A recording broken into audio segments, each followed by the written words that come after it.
ধন্যবাদ। সবাইকে সালাম। আমি আমার আহত হন ঘটনাটা একটু সংক্ষেপে বলি, যেহেতু অনেক আজকে এখানে বক্তব্য লোক আছে। আমরা 5ই আগস্ট সকাল 6টার থেকে আমরা এখানে দক্ষিণ গেট দিয়ে ঢোকার চেষ্টা করি, যেটা চাঙ্গারপুর মুক্তা বলে। এখানে তৎক্ষণিক দুটো ছেলে ওইখানে আহত হয়, মারা যায়। তারপর আমরা ওদেরকে ঢাকা মেডিকেল ঢোকানোর পরে আমরা আবার চেষ্টা করি এখানে আসার জন্য, কিন্তু আমরা পারিনি। প্রচুর গোলাগুলি হয় এই মুক্তার মধ্যে। এই জায়গাটা দিয়ে আমি যতবারই যাই আমার এই কথাগুলি মনে পড়ে। পরবর্তীতে আমরা যখন পুলিশটাকে হটায় দিলাম, আমরা অনেক অনেক লোক, আমরা এখানে ম্যাক্সিমামই কেরানীগঞ্জে, আমার বাসা কেরানীগঞ্জে। তো আমরা এখানে ঢোকার পরে আমরা যখন আরেকটু সামনে যাই, তৎক্ষণিক আমাদেরকে শুট আউট করে। এখানে একটা ছেলে এখানে মারা যায় এবং আমাদের শরীরে অনেকগুলি গুলি লাগে, আমার মাথার মতো অনেক গুলি লাগে, এখন অনেক গুলি আছে। কিছু অপারেশন হয়েছে।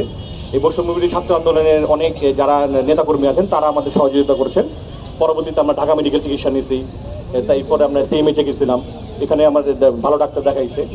তো সর্বোপরি আমরা যারা এই আন্দোলনের সাথে জড়িত ছিলাম, আমরা কিন্তু নিজের তাকে দিয়ে আসছি। আমরা কি চাই? আমরা চাই দেশটা সুন্দর করতে। এই সুন্দর করার দেশটা সুন্দর করার জন্য যা করার প্রয়োজন আমরা তাই করব। এই অন্তর্বর্তী সরকারের কাছে আমাদের অনেক দাবি, কিন্তু আমরা এখানে সব দাবিতে যেতে চাই না।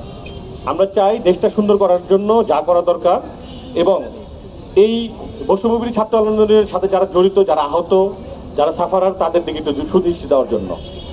আরেকটি কথা, আমাদের নাগরিক কমিটির যারা বড় ভাই যারা আছেন, তাদের নির্দেশনা আমরা এতদিন মেনে আসছি, আমরা সামনেও মানবো, তাদেরকে সহযোগিতা করব এবং তারা যাতে আমাদের সহযোগিতা করে, এটাই বলে আমার বক্তব্য আমি শেষ করছি। ধন্যবাদ।